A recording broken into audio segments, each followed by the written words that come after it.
Project TL, which is a full-on reboot of Lineage Eternal, looks absolutely amazing, both graphically and in terms of gameplay, and is poised to possibly become one of the best next big, massively multiplayer online role-playing games at some point in the future. And I am not hyped. My reasoning is simple. NCSoft has a history of creating beautifully innovative games that struggle to survive in their Western releases, mainly due to mismanagement and poor decision-making by this company. Now, I know that Guild Wars 2 still has a vibrant player base and is still regarded as one of the current top 10 MMOs, but Guild Wars 2 is an outlier when it comes to NCSoft games. Now, I loved playing Lineage 2. It was my first real foray into the MMO genre. I liked every aspect of the game, the PvE, the PvP, and most of all, the castle siege aspect of this series. I played Lineage 2 even for a short period after World of Warcraft's release, before finally making that switch. And even during my time playing WoW, my thoughts would bring me back to those good old days playing with friends in Lineage 2. I had a soft spot for NCSoft and the look and feel of those non-Western MMOs. So much so that at the time of Ion's release, I jumped at the chance to experience another NCSoft title, especially one with as much promise as Ion held. I mean, we're talking Lineage 2 with Flight. Ion was released in November of 2008, and it was a great game in my honest opinion. But in 2009, NCSoft banned over 16,000 players, rightfully so, on the North American and European servers. And while this ban wave for botting, etc., was well-deserved, it created the first real problem in Ion, resulting in a loss of legitimate players just as well. Servers quickly became unbalanced, some massively so, and at the time, NCSoft had no real solution to the problem.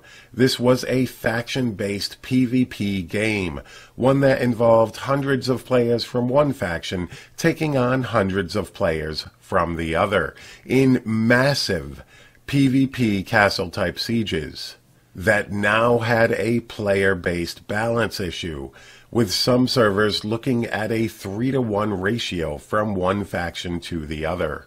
NCSoft eventually addressed the problem, but how much of the player base was lost by then?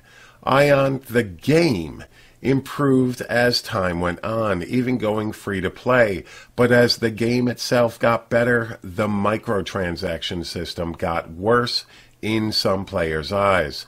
This game should have been better received. It was beautiful and fun, but the folks at NCSoft struggled to address its big issues in a timely manner, ultimately holding it back. Master x Master was NCSoft's first entrance into the MOBA scene. It lasted about 6 months during its Western release. It was closed for business reasons, meaning they most likely were losing money on the game. This game was plagued by a lack of meaningful advertisement, leaving some people confused as to what the game was. And according to several forum posts, which are now deleted from the forums, it seemed that the community was rather appalled at the management of this game from the get-go. The closure of the servers caught many off guard, and, adding salt to the players' wounds, NCSoft shortly thereafter released the game in the East. City of Heroes was in play for over 8 years. It was another NCSoft game that survived the WoW release, and numbers-wise was still a profitable game at the time of its end date announcement. I personally never got to play City of Heroes, but even today, that idea still intrigues me. But unfortunately, it doesn't seem likely that this property will ever be re-released or enjoy a sequel. WildStar is yet another MMO from NCSoft that has struggled since launch to draw a strong player base. It was a very cool looking MMO with a combat system that looked absolutely amazing, but nobody came. It also went to free-to-play but still couldn't garner the following that it probably should have. Blade and Soul. This game looks and plays amazing. I had some fun for sure in my short tenure playing this game, but alas, it is another NCSoft property that is plagued with a decline in its player base and a horrible microtransaction system. Now, I'm not entirely against microtransactions in games, especially free-to-play games, but I fully believe that it is possible to do it right and make it unobtrusive while still offering quality, purchasable, non-pay-to-win transactions.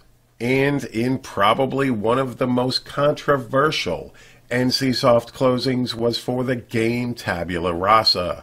Game creator Richard Garriott had penned an open letter to the game's players announcing his retirement. An open letter that Mr. Garriott couldn't possibly have written due to his being quarantined from a recent space flight. He went on to win a $28 million lawsuit against NCSoft for fraudulent firing and misrepresentation. This is yet another game that had induced a massive amount of hype, but resulted in only disappointment for its player base. And the company has also had its share of scandals outside of its games, including embezzlement and public fights with other companies. So, as you can see, while I truly would enjoy a successful follow-up to the Lineage franchise, my hype is easily contained when it comes to Project TL. NCSoft has a long history of screwing up great games that should have succeeded. They create beautiful, fun games that they, more often than not, mismanage out of existence. Hey, ladies and gentlemen, Wolf Crier here, and I want to say thank you so very much for taking the time out of your day to watch my video. I always greatly appreciate it. And if you did like this video, make sure you hit that like button down below, as well as that subscribe button. And don't forget to hit up that comment section. Let me know your thoughts on this video. Let me know if you're still hyped for Project TL. Thank you guys so very much once again, and you guys have a fantastic day. Peace.